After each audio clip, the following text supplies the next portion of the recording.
खाटू श्याम जी को भगवान श्री कृष्ण का अवतार भी माना जाता है। देश के करोड़ों लोग खाटू श्याम जी की पूजा करते हैं।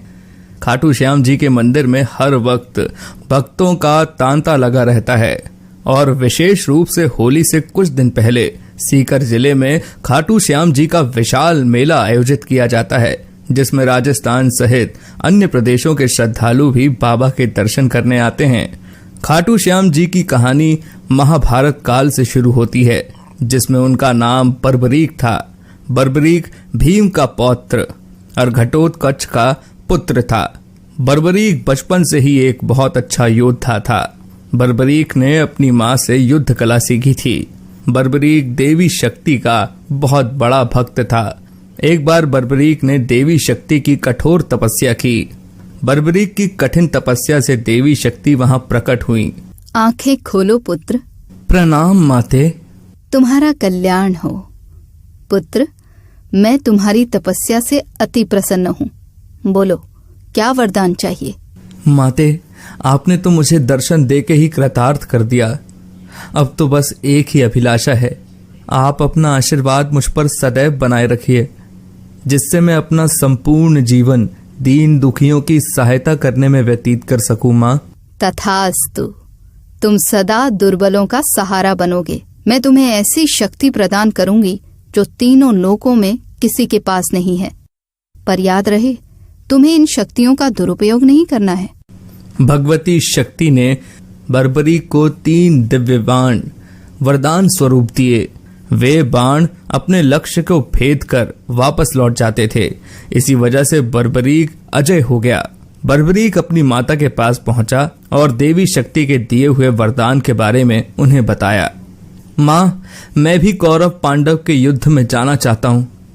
मेरे युद्ध में जाने की बहुत इच्छा है। माँ। पुत्र बर्बरीक, मैं जानती हूँ तुम एक महान योद्धा हो, इसीलिए मैं तुम्हें रोकूंगी नहीं।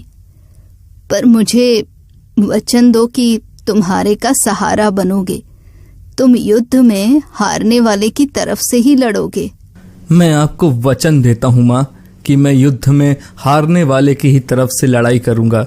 अपनी माँ को वचन देकर बर्बरीक ने घोड़ी पर सवार होकर और देवी शक्ति के दिए हुए 3 बाणों को लेकर रवाना हो गया। भगवान कृष्ण तो अंतर्यामी हैं, वो ये सब लीला होते हुए देख रहे थे। भगवान कृष्ण जानते थे कि बर्बरीक केवल हारी हुई सेना की तरफ से ही लड़ेगा, और वो ये भी जानते थे कि कौरवों को भी बर्बरीक के इस वचन के बारे में पता है। बर्बरीक कौरवों का सहयोग कर पांडवों का विनाश कर देगा। इस प्रकार जब वो कौरवों की तरफ से लड़ेगा तो पांडवों की लड़ रही सेना कमजोर हो जाएगी। उसके बाद वो पांडवों की सेना में चला जाएगा। इस तरह वो दोनों सेनाओं में घूमता ही रहेगा। श्री कृष्ण को पता था, अगर बर्बरीक इस युद्ध में शामिल हुआ तो कोई भी सेना नहीं जीत पाएगी और अंत में कौरव पांडव दोनों का विनाश हो जाएगा और केवल बर्बरीक ही शेष रह जाएगा। इसलिए रास्ते में ही श्री कृष्ण ने ब्राह्मण का वेश धारण कर बर्बरीक को रोका। बर्बरीक को रोकने का अब एक ही उपाय है, मुझे बर्बरीक से उसके शीश का दान मांगना होगा। श्री महावीर योद्धा, तुम कौन हो? ये कुरुक्षेत्र की रणभूमि है। तुम कौरवों और पांडवों के युद्ध में क्या कर रहे हो? हे ब्राह्मण देव, मैं घटोत्कच का पुत्र बर्बरीक हूँ। मेरा प्रणाम स्वीकार कीजिए। मैं महाभारत के युद्ध में सम्मिलित होने आया हूँ। ऐसा कैसे हो सकता है पुत्र कि तुम मात्र 3 बाण से युद्ध में सम्मिलित होने जा रहे हो? ब्राह्मण देव, ये बाण कोई साधारण बाण नहीं है।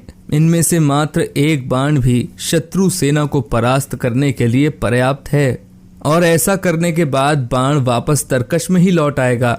अच्छा, तो फिर इस पीपल के पेड़ के सभी पत्तों को छेद कर दिखाओ जरा। बस इतनी सी बात ब्राह्मण देव, अभी किए देता हूं। बर्बरीक ने ब्राह्मण रूपी श्री कृष्ण की चुनौती स्वीकार कर ली। बाण ने अपने लक्ष्य से तुरंत छूटते ही सारे पत्तों को भेद डाला और वापस आकर ब्राह्मण रूपी श्री कृष्ण के पैरों के आसपास चक्कर काटने लगा, क्योंकि उन्होंने भी एक पत्ता अपने पैर के नीचे छुपाया था।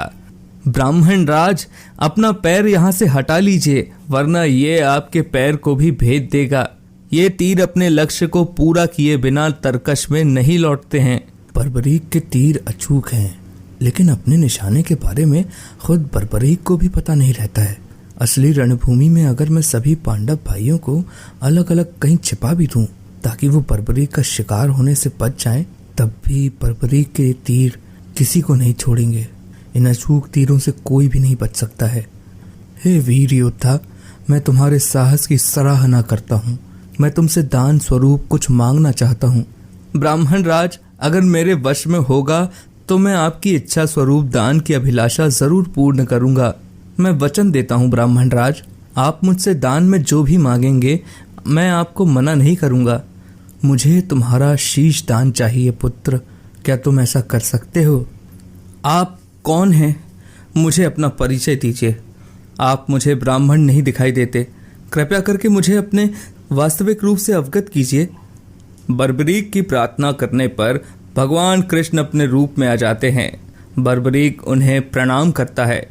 वासुदेव कृष्ण, आप स्वयं मेरे शीश दान की अभिलाषा हेतु आए हैं। बर्बरीक, युद्ध भूमि की पूजा के लिए एक वीर वर क्षत्रिय के शीश दान की आवश्यकता होती है और तुम महावीर महायोद्धा हो, अतएव मैं तुमसे शीश दान मांगता हूँ। हे वासुदेव कृष्ण, मैं आपको अपना शीश अवश्य दूंगा, पर मेरी 2 इच्छाएं हैं। पहला ये कि मेरी देह को आप स्वयं अग्नि देंगे, और दूसरी इच्छा ये है कि मैं अंत तक इस युद्ध को देखना चाहता हूँ। ऐसा ही होगा वीर शीश दानी बर्बरीक। कलयुग में लोग तुम्हें हारे हुए का सहारा बोलेंगे, तुम्हें श्याम नाम से पुकारेंगे। मेरे नाम से ही तुम्हारी कलयुग में पूजा की जाएगी। कलयुग में खाटू श्याम नाम से तुम्हारी पूजा होगी। फाल्गुन माह की द्वादशी को बर्बरीक ने अपने शीश का दान दिया। बर्बरीक को ब्रह्मा जी ने एक श्राप दिया था, जिसके मुताबिक उनकी मृत्यु पृथ्वी लोक पर भगवान कृष्ण के ही हाथों होगी, तभी वो श्राप से मुक्त हो पाएंगे। बर्बरीक का सर युद्ध भूमि के समीप ही एक पहाड़ी पर सुशोभित किया गया, जहां से बर्बरीक ने महाभारत का संपूर्ण युद्ध देखा। युद्ध की समाप्ति पर पांडवों में आपसी बहस होने लगी कि युद्ध में विजय का श्रेय किसको जाता है। इस पर श्री कृष्ण बोले, तुम सबको आपस में विवाद में पड़ने की कोई आवश्यकता नहीं है।